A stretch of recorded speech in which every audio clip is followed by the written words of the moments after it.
Salut, ici Éric Legault. Donc, je vais répondre à la question de Éric Forget. Je vais répondre en mode plus interactif. C'est une question qui est super pertinente puis qui me demande beaucoup de développement. Puis, juste pour s'amuser, on va répondre en mode plus visuel. Fait qu'effectivement, la question d'Éric, c'est concernant la diversité culturelle. Est-ce qu'il y en a assez dans le conseil général? Est-ce qu'il y en a assez dans l'exécutif? On comprend bien qu'il n'y en a pas assez.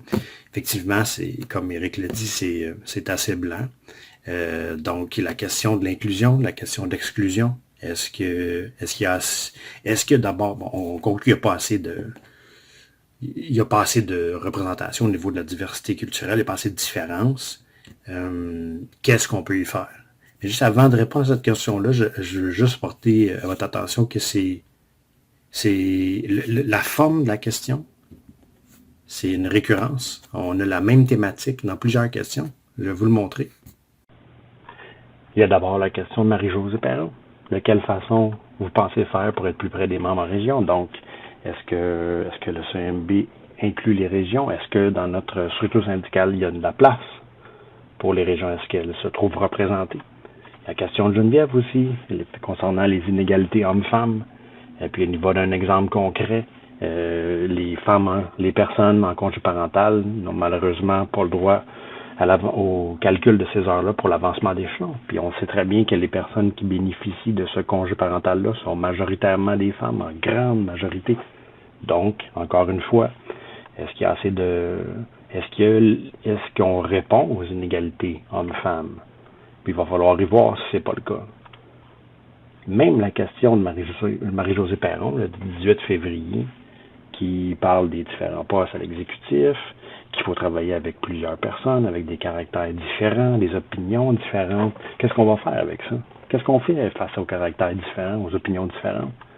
Est-ce qu'on les exclut parce qu'ils pensent pas comme nous?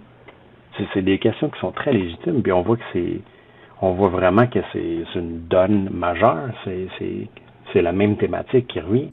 Il y a aussi la question des jeunes. On n'en a pas parlé, mais est-ce que les jeunes sont inclus dans l'action syndicale, dans le discours, dans le SEMB? C'est une question qui est très légitime. Est-ce qu'on peut se demander facilement, est-ce que les jeunes ont une place? Est-ce que les jeunes se sentent interpellés par la question syndicale? Puis, il va falloir résoudre cette question-là. On a besoin des jeunes, d'abord pour la relève, mais pour les représenter aussi. Pour rajeunir le syndicalisme aussi. On associe peut-être trop le syndicalisme, le SMB, à des gens d'expérience, à des gens qui ne sont pas jeunes, qui n'ont peut-être pas, avec tout ce que ça veut dire. Bref, il faut les inclure. Donc, une des solutions, effectivement, ça pourrait être, mais il faut d'abord faire une grande introspection. Il faut se poser les questions le plus sérieusement du monde. Est-ce qu'on inclut les femmes, la diversité culturelle, les jeunes? Il faut une grande introspection. Regarder si notre discours est très inclusif, s'il comprend tout le monde.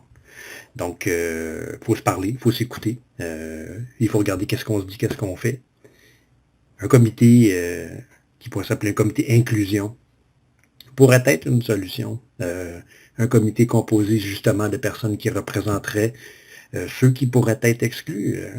La diversité culturelle. Une femme, bien sûr, pour le comité inclusif. Un jeune membre qui pourrait d'abord...